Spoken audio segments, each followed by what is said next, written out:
So hello everyone and welcome to Adda 24/7। 2 दिन से आपके पास इंटरव्यू सीरीज से क्वेश्चन आ रहे हैं और उस पर बहुत ही अच्छा रिस्पांस आ रहा है। मेरे को लगता है कि आप लोग को मजा भी आ रहा है। ठीक है, तो इस मजा को कंटिन्यू करते हैं और मैं लेके आता हूँ बस इंटरव्यू सीरीज का क्वेश्चन नंबर 3। ठीक है, तो यार जैसा कि आपने थंबनेल में देख ही लिया होगा, why frequency of India is 50 hertz. ठीक है, तो why in power system frequency is 50 hertz और 60 हर्ट्ज ओनली। ये फ्रीक्वेंसी का नंबर 50 हर्ट्ज या 60 हर्ट्ज ही क्यों होता है? कभी आप अपने मोबाइल फोन का चार्जर देखोगे, लैपटॉप का चार्जर देखोगे तो वहां पे लिखा रहता है रेटिंग सारे, तो वहां पे फ्रीक्वेंसी 50 हर्ट्ज या 60 हर्ट्ज लिखी होती है। ठीक है, आप पूरा पावर सिस्टम पढ़ लो, आप पूरा मशीन पढ़ लो, है ना, आप पावर इलेक्ट्रॉनिक्स पढ़ लो, कहीं पे भी ना इस क्वेश्चन को नहीं लिया जाता है, बट ये आपसे एक इंटरव्यू में पूछा जा सकता है। ठीक है, तो मैं आपको एक सिंपल सी बात बताना चाहूंगा कि यार ये जो बैरियर है ना फ्रीक्वेंसी को 50 हर्ट्ज रखना, ठीक है, ये बैरियर हमारे इलेक्ट्रिकल साइड से नहीं होता है, ये बैरियर होता है हमारे पास मैकेनिकल एंड से। ये बैरियर कहां से होता है हमारे पास? ये बैरियर होता है हमारे पास मैकेनिकल एंड से। ठीक है, और मैकेनिकल एंड की वजह से फ्रीक्वेंसी हमको 50 हर्ट्ज देखने को मिलती है या 60 हर्ट्ज देखने को मिलती है। सर ऐसा क्यों?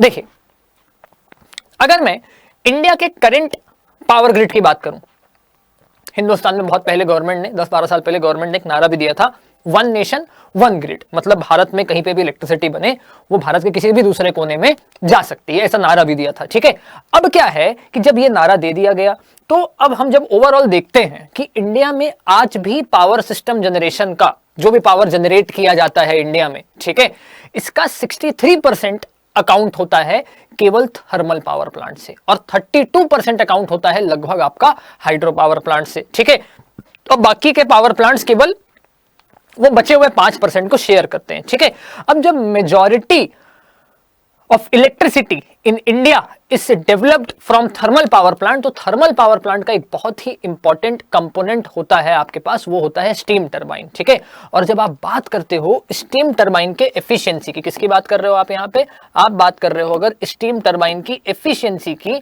तो स्टीम टरबाइन की एफिशिएंसी का अगर मैं ग्राफ बनाऊं, परसेंटेज एफिशिएंसी का ग्राफ बनाऊं अगर मैं आपके पास एनएस के साथ, है ना, परसेंटेज एफिशिएंसी का मैं अगर ग्राफ बनाता हूं आपके पास एनएस के साथ, तो आपको ये दिख रहा है कि जो ये ग्राफ आपको मिल पा रहा है ना, इसमें एफिशिएंसी मैक्सिमम कब हो रही है? इसमें एफिशिएंसी मैक्सिमम हो रही है एनएस की वैल्यू, एनएस का जो रेंज है जिसके लिए एफिशिएंसी आपको मैक्सिमम देखने को मिल रही है, तो एनएस का वैल्यू यहां पे आपके पास 3000 आरपीएम से 3600 आरपीएम पे है ना। अब यार मैं सब चीज से कॉम्प्रोमाइज कर सकता हूं लेकिन एफिशिएंसी से तो कॉम्प्रोमाइज नहीं कर सकता। ये किसकी एफिशिएंसी है? ये एफिशिएंसी है स्टीम टरबाइन की। किसकी? स्टीम टरबाइन की आपको ये एफिशिएंसी देखने को मिल रही है। ठीक है, स्टीम टरबाइन की। ठीक है, तो मेरे लिए इंपॉर्टेंट ये है कि मैं अपनी सिंक्रोनस स्पीड को कितना रखूं? मैं अपने सिंक्रोनस स्पीड को 3000 या 3600 के बीच में रखूं। ठीक है, तो अगर ऐसा मैं रखता हूं आपके पास तो क्या हो जाएगा यहां पे? अगर मैं सिंक्रोनस स्पीड का फॉर्मूला लिखता हूं, सिंक्रोनस स्पीड का फॉर्मूला लिखता हूं, ठीक है, क्योंकि मोस्ट ऑफ द जनरेटर्स कैसे होते हैं? Most of the generators constant speed generator होते हैं, सिंक्रोनस जनरेटर ही होते हैं। ठीक है, तो एनएस का वैल्यू अगर 120 एफ बाय पी लिखता हूं तो यहां से मुझको एफ कैसा दिखाई देगा? एफ मुझको दिखाई देगा NS multiplied by P divided by 120। ठीक है, पोल्स के नंबर को मैं 2 मान रहा हूं। ठीक है, पोल्स के नंबर को 2 रखा जाता है, पोल्स के नंबर को बढ़ाया नहीं जाता क्योंकि आपको क्लियर कट दिख रहा है कि frequency is directly proportional to number of poles, है ना। अगर मैं नंबर ऑफ पोल्स को बढ़ाऊंगा तो इससे क्या होगा? Eddy losses will increase. ठीक है, ये एडी करंट लॉसेस जो होते हैं आपके पास, ये आपका इंक्रीज करते जाएंगे, नंबर ऑफ पोल बढ़ने से फ्रीक्वेंसी बढ़ेगा। Eddy current losses are directly proportional to frequency, तो आपका फ्रीक्वेंसी बढ़ने से एडी करंट लॉसेस बढ़ते जाएंगे। ठीक है, जब मैं इस एफिशिएंसी पे आता हूं, है ना, सॉरी इस फॉर्मूले पे आता हूं और मैं नंबर यहां पे 2 डालता हूं तो फ्रीक्वेंसी का वैल्यू कैसा दिख रहा है? एनएस इंटू 2 डिवाइडेड बाय 120, तो ये कैसा हो जाएगा? ये हो जाएगा एनएस डिवाइडेड बाय 60। ये कैसा हो जाएगा आपके पास? NS divided by 60। अगर ये हमको NS डिवाइडेड बाय 60 दिख रहा है ना, तो हमको तो बस ये जो मैक्सिमम वाली रेंज है, हमको तो ये मैक्सिमम वाली रेंज काफी कम जगह देखने को मिल रही है। तो अगर हमको ये मैक्सिमम वाली रेंज काफी कम जगह देखने को मिल रही है तो what I can do is that कि मैं डालता हूं नंबर, एक तो हो जाएगा आपके पास 3000 डिवाइडेड बाय 60 और एक हो जाएगा अपने पास कैसा? एक हो जाएगा हमारे पास 3000, है ना, एक हो जाएगा हमारे पास 3600 divided by 60।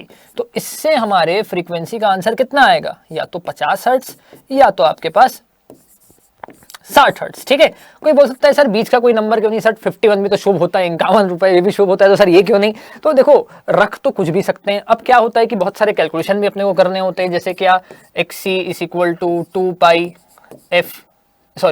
XL is equal to 2 pi FL, है ना। XC is equal to 1/2 pi FC। तो हर जगह ये फ्रीक्वेंसी का नंबर भी आता है। तो हम चाहते हैं कि भाई कैलकुलेशन में जब इतने सारे करने हैं तो 51.39 या 57.39 रखने का क्या सेंस है। आप आराम से रखो 50, बट आपको ये पता रहे कि ये बैरियर स्टीम टरबाइन के एंड से है, जो कि मैकेनिकल पार्ट्स में आता है, इलेक्ट्रिकल पार्ट्स में नहीं आता है, ठीक है। तो इसका आपको आइडिया रहे कि हिंदुस्तान में फ्रीक्वेंसी को 50-60 हर्ट्ज क्यों रखा गया है, 50 हर्ट्ज से 60 हर्ट्ज क्यों रखा गया है, ठीक है। 50 हर्ट्ज होता है अपने यहाँ, ठीक है। कुछ कंट्रीज में 60 भी होता है, कुछ कंट्रीज में 110 भी होता है, ठीक है। फ्रांस एक ऐसी कंट्री है जहां पे जो पावर का शेयर है वो आपके पास बहुत ज्यादा डिपेंडेंट नहीं है आपके थर्मल पावर प्लांट में, ठीक है। वहां पे डिपेंडेंसी ज्यादा है न्यूक्लियर पे। इंडिया भी न्यूक्लियर पे काफी वर्क कर रहा है, ठीक है। इंडिया इक्वेटर के पास है तो ये सोलर पे भी वर्क कर रहा है। तो ऐसे बहुत सारी जगह इसका काम आपके पास चलता जा रहा है ना। तो इस हिसाब से आपको समझ में आना चाहिए कि हिंदुस्तान में फ्रीक्वेंसी 50 हर्ट्ज और 60 हर्ट्ज क्यों होती है, ठीक है। तो कभी हम पावर सिस्टम पढ़ेंगे डिटेल में अपने ऐप क्लासेस पे, ठीक है। तो वहां पे आपको तो और मजा आएगा, मैं और खूब सारी बात करूंगा आपसे वहां पे जनरेशन के बारे में, है ना। तो आपको बहुत मजा आएगा ओवरऑल पावर सिस्टम पढ़ने में। ये वीडियो कैसा लगा ये भी कमेंट बॉक्स में जरूर बताएं, ओके। तो I will just tell you कि अगर आपको अच्छा लग रही है ये सीरीज तो आप बिल्कुल लाइक दबाएं, कमेंट दबाएं, शेयर करें, नंबर बढ़ाएं, ठीक है। सब्सक्राइब करें और कमेंट करना ना भूलें आपको ये वीडियो लगा कैसे, ओके। तो I hope that you are enjoying this series and thank you so much.